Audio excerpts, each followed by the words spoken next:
خدیجۃ الکبریٰ کا نواسا، ابو طالب کا پوتا، عبد المطلب کے خاندان کا فخر، جسے رسول نے کہا مصباح الہدا، جو ہدایت کا چراغ ہے، ہدایت لینا ہے تو حسین تک آؤ۔ اس چراغ کو بجھانے کے لیے بنی امیہ آگے بڑھی تھی، اور میں نے رات کہا تھا بنی امیہ قبیلہ نہیں کردار ہے، شیطان ایک نام نہیں ایک کردار ہے، جہاں جہاں یہ صفت پائی جائے گی وہاں وہاں شیطان ہے کہ نہیں ہے؟ مجھ جیسا اس جیسے کی بیعت نہیں کرے گا۔ آخر کون بیعت لینے والا تھا؟ مروان، حکم کا بیٹا، ولید عتبہ کا بیٹا۔ عتبہ کو بدر میں حضرت علی نے مارا تھا۔ حکم کو رسول اللہ نے کہا تھا کہ مدینے نہیں آنا، مدینے میں داخلہ ممنوع کیا تھا رسول اللہ نے۔ ذرا اس زمانے کے ان کلمہ گوں کی بغیرتی تو دیکھیے کہ جس کے باپ کو منع کیا گیا تھا کہ مدینے نہیں آئیں گے، اس کا بیٹا آج مدینے میں خلافت پہ بیٹھا ہوا ہے۔ حسین کو بلاتے ہیں۔ عزیزان محترم، بہت سے میں نے دیکھے ہیں کہ آپ آتے ہیں، بہت سے ایسے افراد ہیں، دیکھیے علماء پہ ہر بات کو تولا نہ کریں، علماء کی اپنی کچھ مجبوریاں ہوتی ہیں، اپنا کوئی سفر ہوتا ہے، لیکن آپ اس آج کے دن کے جلوس سے لے کے جا کیا رہے ہیں؟ کیا سیکھا آپ نے؟ کیا میسج ملا آپ کو؟ ان عماریوں کو دیکھ کر آپ کیا محسوس کر رہے ہیں؟ ان علم کو دیکھ کے آپ کیا محسوس کر رہے ہیں؟ کبھی اس کے پیچھے کے منظر کو سوچا ہے؟ اگر نہیں سوچا ہے تو میرے جوانوں سوچو۔ صرف آ کے ایک فارمیلٹی میں اچھا نوحہ پڑھ دینا، محنت سے ماتم کرنا بالکل ثواب ہے، اس کا اجر ملے گا، لیکن یہی ہماری مذہب کی ذمہ داری ختم نہیں ہوتی ہے۔ علم اٹھاتے ہیں آپ، علم کیوں بنایا گیا؟ یہ علم جو آپ اٹھاتے ہیں ایسا عرب میں علم نہیں ہوتا تھا۔ عرب میں تو فرہرا ہوتا ہے جو آپ دیکھتے ہیں، نہ اس میں پنجہ ہوتا ہے نہ مشق ہوتی ہے۔ ہمارے آباء و اجداد نے اس علم کو اس لیے نہیں بنایا کہ آپ صرف اسے خوبصورت بنائیں۔ ٹھیک ہے، آپ خوبصورت بنا رہے ہیں علم، مہنگا پنجہ لگاتے ہیں، پٹکا لگاتے ہیں، صحرا باندھتے ہیں، سب ٹھیک ہے، شریعت میں کوئی ممانعت نہیں ہے، روکا نہیں گیا ہے۔ کس کا کتنا خلوص ہے اسے کوئی پرکھ نہیں سکتا ہے، لیکن کبھی آپ نے سوچا ہے کہ علم کے پیچھے کی داستان کیا ہے؟ علم کے پیچھے کا میسج کیا ہے؟ کس نے علم اٹھایا تھا؟ کس نے کس کو علمدار بنایا تھا؟ علم کے پیچھے کا میسج ہے وفاداری۔ میں کیا کہہ گیا آپ سے؟ کس کا علم ہے؟ ابوالفضل عباس کا علم ہے۔ کبھی آپ نے اس علم سے سیکھا ہے؟ ابوالفضل عباس کون ہیں؟ فاطمہ کلابیہ کے بیٹے ہیں۔ توجہ فرمائیں، حضرت علی کے فرزند ہیں۔ جس نے کبھی خدا سے کچھ نہ مانگا، مانگا تو عباس مانگا۔ توجہ فرمائیں، مانگا تو عباس مانگا۔ یا وہ ابوالفضل عباس ہے کہ جس کی ماں کا جب رشتہ گیا ہے، آئیے بات آئی ہے تو کہتا ہوا چلوں کہ جب علم آپ دیکھیں میرے جوان بھائیوں، میرے عزیزوں، تو یہ بات ہماری آپ کے ذہن میں رہے۔ اب تک آپ نے ابوالفضل عباس کا دادی حال سنا ہے، ذرا نانی حال کے بارے میں سن لیجئے۔ جب حضرت علی نے جناب عقیل سے کہا کہ ایک بہادر، توجہ فرمائیں، خاندان تلاش کرو، بہادر عورت کا تذکرہ نہیں ہے، توجہ فرمائیں، جس کے گھر کے مرد بہادر ہوتے ہیں عورتوں کو بہادری کی ضرورت نہیں ہے۔ توجہ فرمائیں، بہادر خاندان تلاش کرو۔ حزام کا خاندان تھا، نیزہ بردار۔ حزام کون تھے؟ جو ابوالفضل عباس کے نانا۔ عرب کے قبیلوں میں جتنے بھی فوجی ہوتے تھے انہیں عہدہ اس وقت دیا جاتا تھا جب وہ آ کے جنگ کا سلیقہ حزام سے سیکھ لیتے تھے۔ میں کیا کہہ رہا ہوں آپ سے؟ یہ بنی ہاشم کے بعد سب سے عظیم خاندان تھا جس نے رسول کا ساتھ دیا تھا۔ عقیل جب حزام کے گھر پہ پہنچے، مبارک پور کے مومنین، آپ کی مہمان نوازی علماء بڑی تعریف کرتے ہیں، علماء کی بستی ہے، شعراء کی بستی ہے، نوحہ خان کی بستی ہے، آپ کی بستی کے نوحے ہم کینیڈا امریکہ میں لوگوں کو سنا کے فخر کرتے ہیں کہ ہماری زمین ہے یہ، لہذا خاندان والے ہیں آپ، اہل خاندان ہیں۔ یہ جملہ سنیے گا، جناب عقیل حزام کے گھر جاتے ہیں۔ جب حزام کے گھر جاتے ہیں تو جو خاندانی لوگ ہوتے تھے وہ مہمان کو 3 دن رکھتے تھے، 3 دن رکھتے تھے۔ اسی لیے امام حسین نے کہا تھا کہ جو مہمان آئے گا کربلا میں 3 دن رہے گا۔ یہ خاندان والوں کا کام ہے، ان کا نہیں جن کا شجرے کا پتہ نہ ہو۔ 3 دن کے بعد جناب عقیل سے پوچھا، کیا جملہ کہا حزام نے؟ اے بتا کے خاندان کے شرف، اے علی کے بھائی، اے ابو طالب کے ماہ ناز فرزند، ہمارے گھر آنے کا سبب معلوم کر سکتا ہوں؟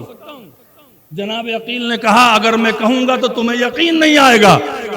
کہا بتاؤ، آپ بتائیں کیوں آئے ہیں؟ کہ میں آپ کی بیٹی کا رشتہ علی بن ابی طالب سے لے کے آیا ہوں۔ داستان نہیں سنے، میرے ساتھ چلیں، مجھے ٹائم نہیں ہے، چونکہ مجھے بہت ظاہر سے بات ہے آگے بھی پروگرام ہے، نماز سے پہلے پروگرام کو ختم کرنا ہے، لہٰذا میں وفاداری پر اس علم پہ بات کر رہا ہوں۔ دیکھیں نانیہال کیسا تھا۔ جناب حزام نے کہا کیا کہا آپ نے؟ کہ آپ کی بیٹی فاطمہ کلابیہ کا رشتہ میں لے کر علی بن ابی طالب سے آیا ہوں۔ پھر پوچھا کیا کہا آپ نے؟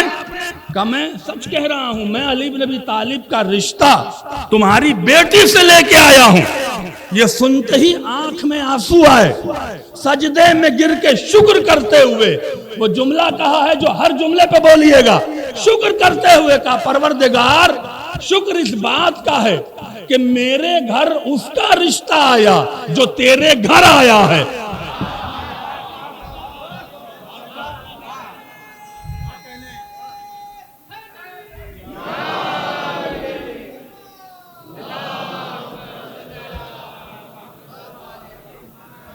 اور اس طرح سے عقد ہوا پوری بات۔ جب فاطمہ کلابیہ، یہ علی کی شان ہے، ماں کا بھی نام فاطمہ، دنیا کی عظیم ترین ہستی کا نام فاطمہ، حسین کی ماں کا بھی نام فاطمہ، عباس کی ماں کا بھی نام فاطمہ۔ اللہ اکبر۔ آئیں، جیسی داخل ہوتی ہیں امام حسین آگے بڑھے، مادر گرامی تشریف لائیے، بیٹھ گئے، مجھے ماں نہ کہو۔ اللہ اکبر، مجھے ماں نہ کہو۔ کہا کیوں؟ باپ نے آپ سے نکاح کیا ہے، میری ماں ہیں آپ۔ کہنے لگے بالکل ماں ہوں، لیکن ماں نہ کہو، ایسا نہ ہو جائے کہ میرے تصور میں تم زہرا کے فرزند ہو اور زہرا کے بچوں کا مقابلہ اور زہرا کا مقابلہ میرے آنکھوں میں آ جائے، میرے نگاہوں میں آ جائے، میرے ذہن میں آ جائے۔ اس کے بعد سے ماں نہیں کہلوایا۔ لیکن ایک بات اور ملتی ہے، عجیب و غریب بات ہے، مولا کائنات بہت راضی تھے فاطمہ کلابیہ سے۔ ابو الفضل عباس جیسا بیٹا جب اس دنیا میں آیا تو ایک دن کہا کہ کیا مجھے حق ہے آپ سے کچھ مانگوں میرے مولا؟ کہا مانگو۔ کہ آپ مجھے فاطمہ کہہ کے نہ بلایا کریں، چونکہ فاطمہ صرف فاطمہ زہرا ہے، میں نہیں چاہتی ہوں کہ ان کا مقابلہ میرے ذہن میں آئے۔ اس کے بعد سے مولا کائنات نے نام رکھا ام البنین۔ یہ علی کا دیا ہوا لقب ہے کہ جس کی زبان سے نکلا ہوا جملہ لوح محفوظ کا مقدر بن جاتا ہے۔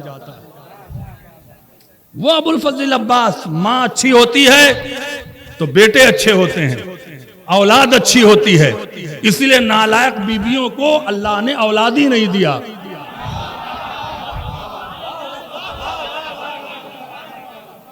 ماں اچھی ہوتی ہے، لہذا اس جلوس سے پیغام لے جائیں۔ شادیاں ہوتی ہیں، شعبان آ رہی ہے، بہت سی شادیاں ہوں گی، انتخاب اہل بیت کی وفاداری پر ہو، مادیت پہ نہیں۔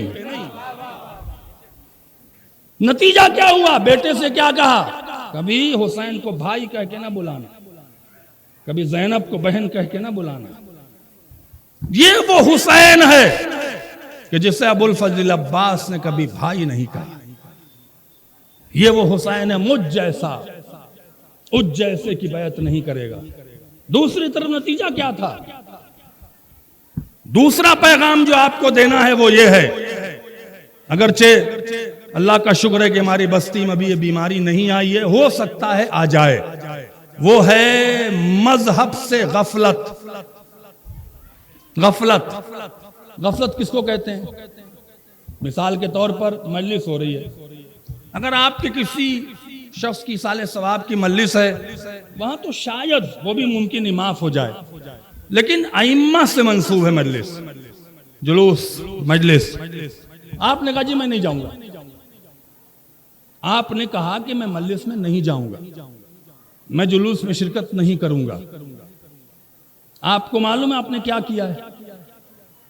اگر کل موت کے بعد بی بی زہرا نے سوال کر لیا کہ میرے لال کا ماتم ہو رہا تھا تم گئے کیوں نہیں، پہلی بار میں یہ ہوگا، پھر کام کر لیں، یہ کر لیں، وہ کر لیں، آہستہ آہستہ شیطان آپ کو اتنا دور کر دے گا کہ پھر آپ کو نہ محرم اچھا لگے گا، نہ ماتم اچھا لگے گا، نہ ملد اچھی لگے گی۔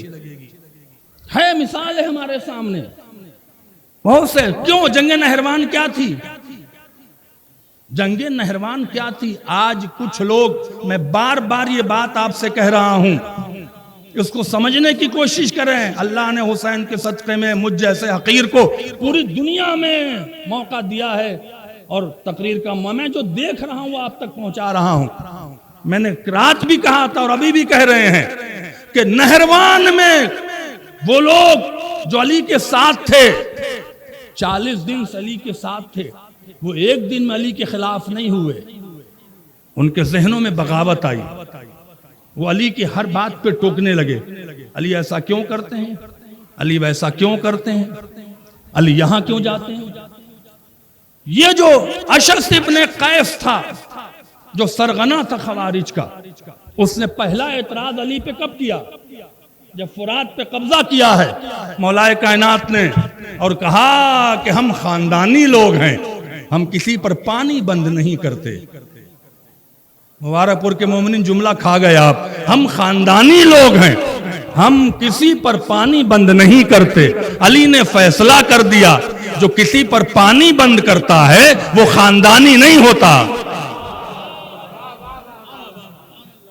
پانی، جب بھی یہ لوگ پانی لینے آئے تو پانی چھوڑ دینا، دشمن ہے لیکن پانی چھوڑ دینا، پانی نہیں روکنا۔ اشعث ابن قیس بیٹھ کر اور اپنے دوستوں میں، یہ قطامہ کے باپ ابا قطامہ سے کہتا ہے، بتاؤ ہمیں بھی پانی کو روکنا چاہیے تھا، علی عجیب و غریب ہیں، عجیب فیصلہ کرتے ہیں۔ مالک اشتر نے سن کے کہا، اشعث ابن قیس یہ اس کا فیصلہ ہے جس کے فیصلے کو جبریل نہیں بدلتا ہے، شرم کر، علی پر شک نہ کر۔ وہ علی پہ شک کرتا گیا۔ ہاں آج کچھ لوگ فضائل پہ شک کرتے ہیں، وہ علی پہ شک کر رہا تھا، فضائل پہ شک، ہر بات پہ شک نکال دیں، یہ مادیت ہے، یہ غفلت ہے۔ نتیجہ کیا ہوا آپ کو معلوم ہے، اس کا سائیڈ ایفیکٹ کیا ہوا؟ امام حسن کی شہادت واقع ہوئی۔ اگر نہروان میں خوارج علی کی گردن پہ تلوار نہ رکھتے تو فساد کا خاتمہ ہو جاتا، فساد ختم ہو جاتا۔ اس کی وجہ سے کیا ہوا؟ یہ مدینہ اتنا غفلت میں چلا گیا تھا۔ امام حسین نے چپکے سے فیصلہ نہیں کیا کہ میں مدینہ چھوڑ رہا ہوں۔ مروان نے بلایا، مغرب کی نماز، عشاء کی نماز پڑھنے کے بعد امام حسین گئے، مروان سے مکالمہ ہوا تو کیا کہا تھا؟ میں کل بتاؤں گا مسجد میں کہ تو نے کہا کیا ہے اور میں نے جواب کیا دیا ہے۔ امام حسین مسجد میں آئے، مسجد نبوی میں آئے، خطبہ دیا، اپنا تعارف کرایا، مجھے پہچانتے ہو میں کون ہوں؟ میں وہی حسین ہوں جسے اس مسجد میں نانا نے مجھے کاندھوں پر بٹھلایا تھا، میں وہی حسین ہوں۔ اگر میں نماز میں پش پر آ گیا تو اللہ نے رسول کی نماز کو طویل کر دیا، میں وہی حسین ہوں جس کا بابا علی بن ابی طالب ہے۔ کیا تم لوگ چاہتے ہو کہ میں مدینہ چھوڑ کے چلا جاؤں؟ کسی نے کوئی جواب نہ دیا۔ بس میں اپنی منزلوں پہ آ گیا ہوں عزیزو، غفلت سے بچیں، اہل بیت کے فرمان پہ سختی سے کھڑے رہیں، ورنہ یہ مسئلہ کہاں جائے گا آپ کو خود خبر نہیں ہوگی۔ مدینے میں کوئی تو کھڑا ہو جاتا یہاں سے کوئی بہت عظیم شخص وطن چھوڑنے لگے مبارک پور، اس کی بڑی خدمات ہوں، تو کم سے کم غیرت مند آ کے اتنا تو کہیں کیوں جا رہے ہیں، کیا وجہ ہے؟ روکیں گے نا؟ کسی نے حسین کو نہیں روکا، حسین کو کسی نے نہیں روکا۔ چند بھائی تھے آپ کے، عبداللہ ابن جعفر، محمد حنفیہ، مسلم ابن عقیل، عباس ابن علی، جس میں سے عبداللہ ابن جعفر نے کہا کہاں جا رہے ہیں فاطمہ کے لال؟ اگر یزید کی فوج چڑھے گی مدینے تک ہم کافی ہیں، کیوں جا رہے ہیں مدینہ چھوڑ کے؟ آپ وارث مدینہ ہیں۔ حسین نے کہا مجھے چھوڑنا پڑے گا مدینہ۔ محمد حنفیہ نے کہا مدینہ نہ چھوڑیں۔ حسین نے کہا اب اللہ کا حکم ہے، جانا ہے۔ یہ کہہ کے مسجد نبوی سے نکلے، سیدھے جناب زینب کے حجرے میں، یا بہن کو بلایا یا بہن کے حجرے میں گئے، کہا بہن سامان سفر باندھ لو، اب جانا ہے۔ جناب زینب نے کہا کہاں جانا ہے؟ کہا سفر پہ جانا ہے۔ کون سا سفر؟ کہا وہی سفر جس کے لیے نانا نے کہا تھا، جانا ہے۔ کہا ٹھیک ہے بھیا گھبراؤ نہیں، عورتوں کی ذمہ داری مجھ پر، مردوں کی ذمہ داری تم پر۔ دیکھیں جناب زینب کی تربیت دیکھیں۔ کہا لیکن بھائی اگرچہ میں نے اپنے نکاح میں اجازت لے لی ہے، کہو تو ذرا عبداللہ ابن جعفر سے پوچھ کے آ جاؤں اپنے شوہر سے۔ کہا جاؤ۔ عبداللہ ابن جعفر کے پاس آئیں، کہنے لگی مجھے اجازت ہے کہ میں حسین کے ساتھ جاؤں؟ عبداللہ ابن جعفر لیٹے ہوئے تھے، بیٹھ گئے۔ کہا حسین کہاں جا رہے ہیں؟ کہ ارادہ نہیں بدلا؟ جناب زینب نے کہا امام کا ارادہ ہے۔ اللہ اکبر، معصوم کا ارادہ ہے۔ کہا پھر؟ کہا وہ جانے کو تیار ہے۔ کہا کون سا سفر ہے؟ کہا جس کے لیے میں آپ سے کہتی تھی، جس کے لیے رسول اللہ نے کہا تھا، یہ عراق کا سفر ہے۔ عبداللہ ابن جعفر نے جناب زینب سے کہا کہ بی بی ایک کام کریں گے؟ کہا بتائیے۔ کہا وہ جو تلوار لٹکی ہوئی ہے نا صفین کے بعد سے، اسے اتار لیجئے۔ اور جناب عبداللہ ابن جعفر نے اپنی تلوار نکالی اور سیقل کرنے لگے، اور ایک جملہ کہہ رہے تھے کہ اگر کسی نے میرے امام اور فرزند زہرا کی طرف آنکھیں اٹھائیں، یہ عبداللہ ابن جعفر انہیں زندہ نہیں چھوڑے۔ یہ جذبہ دیکھا۔ جناب زینب اجازت لے کے واپس آئیں۔ جناب عبداللہ ابن جعفر نے کہا کہ میں بھی چلوں گا ساتھ میں، لیکن یہ مصلحت تھی، یہ نظام تھا، امام حسین کی یہ دعا تھی۔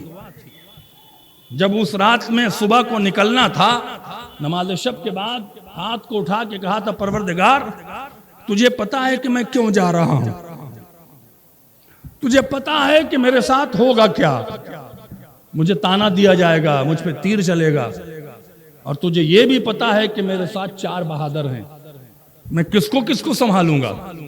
میں عباس کو سنبھالوں گا، میں مسلم ابن عقیل کو سنبھالوں گا، میں عبداللہ ابن جعفر کو سنبھالوں گا، میں محمد حنفیہ کو سنبھالوں گا، پروردگار تو ہی راستہ پیدا کر، میرے لیے مشکل ہے امر۔ اللہ نے اہتمام کیا کیا؟ 2 شیر کو مدینے میں روکا۔ عبداللہ ابن جعفر اتنے بڑے بہادر تھے کہ جنگ صفین میں جب لڑے ہیں تو علی نے کاندھے پر ہاتھ رکھ کے کہا تھا عبداللہ تیری جنگ سے علی خوش ہو گیا۔ وہ اتنے ہی باکمال تھے کہ علی نے زینب جیسی بیٹی دے دیا ہے۔ مذاق نہیں تھا عبداللہ ابن جعفر، ہم مین پاور۔ عبداللہ ابن جعفر کی سچویشن اس وقت وہی تھی جو رسول اللہ کے زمانے میں جناب خدیجہ کی تھی، پیسے کے معاملے میں، دولت کے معاملے میں، تجارت کے معاملے میں سب سے مضبوط تھے۔ اور کیا کہا؟ میں چلوں گا ساتھ، اور ایک کہہ کے تلوار کو اٹھایا اور حسین کی طرف چل رہے تھے، اور دونوں گھٹنوں میں ایک بیک ورم آ گیا، چلنے سے مجبور ہو گئے۔ جب چلنے سے مجبور ہو گئے تو کہا حسین سے کچھ دن تو رک جائیں۔ جناب زینب نے کہا نہیں، حسین نے منع کر دیا، اصرار نہیں کیا، یہ ہے اطاعت امامت کی۔ کہا ایسا کرو میرے دونوں بیٹوں کو ذرا جنگی لباس پہنا دو، اور محمد کو جنگی لباس پہنایا، ان دونوں کے سہارے آئے، حسین کا طواف کیا، اور طواف کرنے کے بعد کہا میں تو نہیں جا رہا ہوں، لیکن دونوں بچوں سے آپ کو عبداللہ ابن جعفر کی کمی محسوس نہیں ہوگی۔ وہاں عبداللہ ابن جعفر رکے، محمد حنفیہ آئے، آپ سمجھتے ہیں کہ میری عمر ہو گئی ہے، اور یہ کہہ کے ڈھال کو دونوں ہاتھوں سے توڑ دیا، ہاتھوں میں راشا پڑ گیا۔ محمد حنفیہ رک گئے، مسلم بن عقیل کو پہلے ہی بھیج دیا تاکہ کربلا صرف اگر کوئی جائے تو ابو الفضل عباس جائے۔ اہتمام ہوا عزیزو، اللہ اکبر۔ آپ نے بہت سارا واقعہ سن لیا ہوگا، وقت میرے پاس نہیں بچا، مجھے 5 منٹ میں اور اس تقریر کو ختم کرنا ہے۔ میں چاہتا ہوں کہ مصائب ہو جائیں، رو لیں، اس سے کہ زہرا کو آپ کا گریہ بہت پسند ہے۔ 8ویں امام کہتے ہیں کہ جب کوئی میرے جد پہ روتا ہے تو سب سے پہلے دعا اسے میری جدہ فاطمہ دیتی ہے۔ آج ان کا لال رخصت ہو رہا ہے، آج ان کا بیٹا رسول کے روضے سے رخصت ہو رہا ہے، رسول کے روضے پر۔ نانا آپ کی امت کیا کر رہی ہے آپ دیکھ رہے ہیں؟ نانا میں جا رہا ہوں، مجھے معلوم ہے کہ میرے ساتھ کیا ہونا ہے، میں واپس نہیں آؤں گا۔ ماں کی قبر سے لپٹ گئے، مادر گرامی میں جا رہا ہوں، بھائی کی قبر سے لپٹ گئے، لیکن ایک منظر ایسا تھا جہاں حسین کا سخت ترین امتحان تھا۔ وہ کون سا امتحان تھا؟ چپکے سے جناب زینب سے کہا تھا سب کا سامان سفر باندھنا، صغرا کا مت باندھنا، صغرا کو ہم نہیں لے جائیں گے۔ جناب زینب کو صرف خبر دیا تھا، صغرا دیکھ رہی ہیں، جناب سکینہ، جناب علی اصغر، جناب علی اکبر، جناب قاسم، سب کے سامان سفر بند رہے ہیں۔ کبھی پھوپھی اماں کے پاس جاتی تھی میں بھی چلوں گی، زینب کو جواب نہیں دیتی تھی، کیا کہے اس بیٹی سے، کیا کہے اس بچی سے۔ کہا جناب زینب خاموش تھی۔ جب اماریوں پر عورتیں سوار ہونے لگی، سب سے آخر میں جب زینب کی باری آئی ہے تو ملتا ہے ابو الفضل عباس تلوار لے کے کھڑا، اہل مدینہ دور ہو جاؤ، اپنی آنکھوں کو نیچے کر لو، میری شہزادی سوار ہو رہی ہے، میری شہزادی سوار ہو رہی ہے۔ جب صغرا کو سوار نہ کیا گیا تو صغرا نے اپنے باپ کا دامن پکڑ لیا۔ آئے حسین کتنا مظلوم ہے، کہاں کہاں بیٹیوں سے جدا ہوا ہے، کہاں کہاں بیٹیوں سے جدا ہوا ہے، دامن پکڑ لیا۔ میرے بابا کس کے سہارے چھوڑ کے جا رہے ہو؟ یہ کہتے کہتے جناب رباب سے علی اصغر کو لے لیا اور کہا کہ ٹھیک ہے مجھے میرا بھائی دے دیں، اگر میرا دل گھبرائے گا تو میں اپنے بھائی کے ساتھ رہ لوں گی۔ علی اصغر بھی صغرا سے لپٹ گئے، صغرا نے علی اصغر کو کلیجے سے لگا لیا۔ حسین کو پتا تھا وہ بچہ ہے جو مجاہد عظیم ہے کربلا کا، جس کی مسکراہٹ سے یزیدیت ختم ہو جائے گی، لہذا سب سے کہا کہ نہیں علی اصغر کو لے کے چلنا ہے۔ حسین کو معلوم تھا علی اصغر کو لے کے جانا ہے، یہ سننا تھا۔ زینب نے کہا بیٹا اصغر آ جاؤ، جب لینا چاہتی علی اصغر چپک جاتے تھے، لپٹ جاتے تھے صغرا سے۔ کیسے بہن کو چھوڑ دے بھائی، کیسے بہن کو جدا کر دے، یہ معلوم تھا ملاقات نہیں ہونی ہے، یہ آخری ملاقات ہے۔ جب سب بیبیاں جناب رباب، جناب زینب علی اصغر کو جناب رباب سے جدا نہ کر سکے تو ایک بار حسین خود آگے بڑھے۔ حسین کی آنکھوں میں آنسو تھا، حسین نے وہ منظر دیکھ لیا تھا علم امامت میں، کان میں نہ جانے کیا کہہ دیا کہ علی اصغر نے خدا حافظی کہتے ہوئے صغرا کی آغوش کو چھوڑا، حسین کی آغوش میں آ گئے۔ شاید یہ کہا ہو میرے لال تجھی کو تو معرکہ فتح کرنا۔ صغرا نے کہا ٹھیک ہے، علی اکبر سے ملاقات کیا، کہا بھائی جا رہے ہو سفر پہ، جب میں ٹھیک ہو جاؤں گی تو مجھے لینے آ جانا، میں بیمار ہوں اس سے تم نہیں لے گئے ہو۔ علی اکبر نے وعدہ کر لیا تھا ٹھیک ہے بہن، ہم بابا سے پوچھ کر تمہیں لینے ضرور آئیں گے۔